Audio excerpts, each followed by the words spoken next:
पापा जी, जैसे हमने पिछली वीडियो में बात की थी ब्रह्मा विष्णु महेश के बारे में, तो इनमें से आपको सबसे बड़े कौन लगते हैं और क्यों? देखो, ब्रह्मा विष्णु महेश जो है ना, जो मैंने पिछली वीडियो में आपको बताया था उसके साक्षात दर्शन के बारे में बताया। वैसे तो सब एक दूसरे के रूप ही हैं, ठीक है। हाँ जी। लेकिन मैं एक कहानी सुनाता हूँ आपको इसमें। एक बार क्या हुआ कि ब्रह्मा और विष्णु की हो गई लड़ाई। हाँ जी। ब्रह्मा मतलब ये जो पृथ्वी जहाँ वनस्पति है, और विष्णु जो समुद्र है। अब समुद्र और जो ब्रह्मा, विष्णु और ब्रह्मा मतलब उनकी लड़ाई हो गई। ब्रह्मा बोल रहे हैं कि मैं बड़ा, और विष्णु बोले मैं बड़ा। अब हुआ क्या, विष्णु जो है अपने रूप को बढ़ाते हुए, जैसे पानी का लेवल जो है, समुद्र का लेवल बढ़ते बढ़ते बढ़ते बढ़ते बढ़ना शुरू हो गया। वो बढ़ते बढ़ते सारी वनस्पति को ले लिया। जैसे जितनी भी वनस्पति है उसमें सब पानी का लेवल, ग्लेशियर पिघल गए। सारा जो पानी का लेवल है वो एकदम बढ़ गया, और उसमें सारी वनस्पति जो है वो समा गई। और हुआ क्या कि अब ब्रह्मा जी ने देखा कि अब मैं तो समा गया समुद्र में। तो ब्रह्मा जी तो हाथ जोड़ करके खड़े हो गए।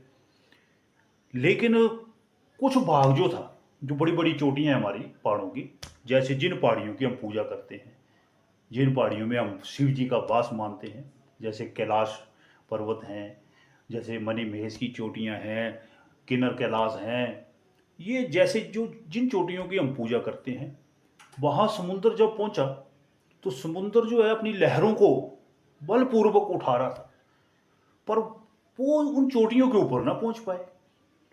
अब ब्रह्मा भी हैरान, विष्णु भी हैरान है कि अब विष्णु भी परेशान हो गए कि उन्होंने देखा कि अब बाकी तो सब ठीक है लेकिन ये क्या शक्ति है।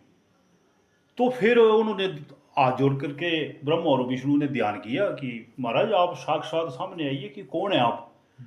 तो वो जो है वो शिव शिव जो है वो प्रकट हो गए।